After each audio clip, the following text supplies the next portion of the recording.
ICC. Nama saya Mazira, or better known as Zizi.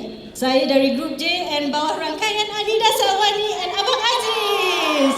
Okay, pagi ni I nak cerita pasal kisah seorang suami saya, Syazmi atau Izzy, berumur 48 tahun and bekerja sebagai seorang HR manager.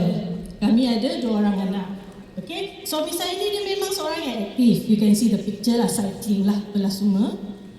And because of this, I rasa that's why dia rasa dia tak perlukan functional food bila I kenal dengan BE pada Ogos 2021. Okay, he looks very healthy, right? Walaupun jam tu, he is actually a heart patient. Okay, he pernah kena heart attack 3 kali.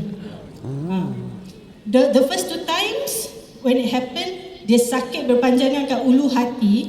Bila pergi hospital, bila buat check semua, doktor adalah nampak ECG shows heart attack, tapi buat angiogram tak ada blockage. Okay? And doktor bagi ubat cair darah, bagi ubat kolesterol normal lah kan. So life is normal semua, still tak nak makan Felix product. Okay? Again. Tapi 21st of October 2023 is when I memang cannot forget lah. Izzy, he actually went for the Lekas Highway night ride. Okay? He left in the evening and we expected him to balik lewat malam lah kan. Tapi pukul 9.30 I dapat phone call daripada kawan dia. Lepas I hello je, he said, Zizi, you better sit down. Masa tu memang dalam kepala dah worst case scenario. I tak tahu nak rasa macam mana masa tu. The first people I called were Anida and Abang Aziz to bagi tahu what happened. Baru I called my family and they brought me to the hospital. And dekat hospital, I see tubes around him and I felt so scared, so sad sebab semua. Pasal baru siang tu he was so excited nak pergi night ride dengan kawan-kawan dia. Now you see, I see him terbaring macam tu and nak breathe pun nak kena pakai machine. Okay? And of course bila doktor check masa tu for sure ada heart attack and ada blockage. So terus buat 2 stand and 3 balloon. It took them 3 hours.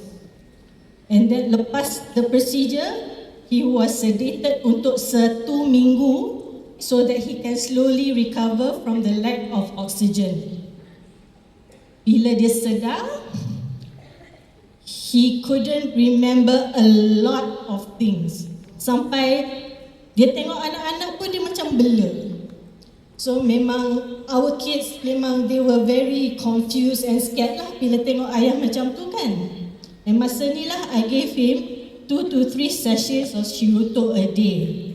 He went through rehab for 3 months and Alhamdulillah in February 2024 he went back to work. Okay? Of course thank you. And bila dah kerja tu the first month I memang kena drive him to work lah. Tapi bulan March 2024 he started taking the LRT. Pasal he can jalan for his exercise kan.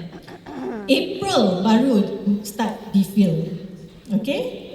Bila dia minum Bifil tu kan, after the first week, tiba-tiba I dapat call from him, Yang, I naik tangga ke office.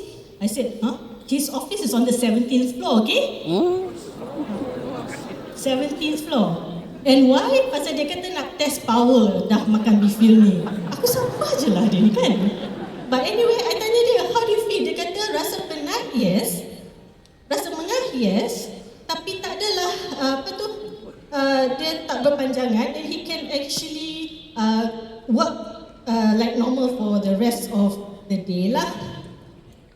So, Alhamdulillah, he dah 2 tahun lebih dah makan Bifil. He still goes for his regular check-up semua, ambil ubat hospital. Tapi now his ubat daripada 13 jenis dah reduce to 5 jenis. Alhamdulillah.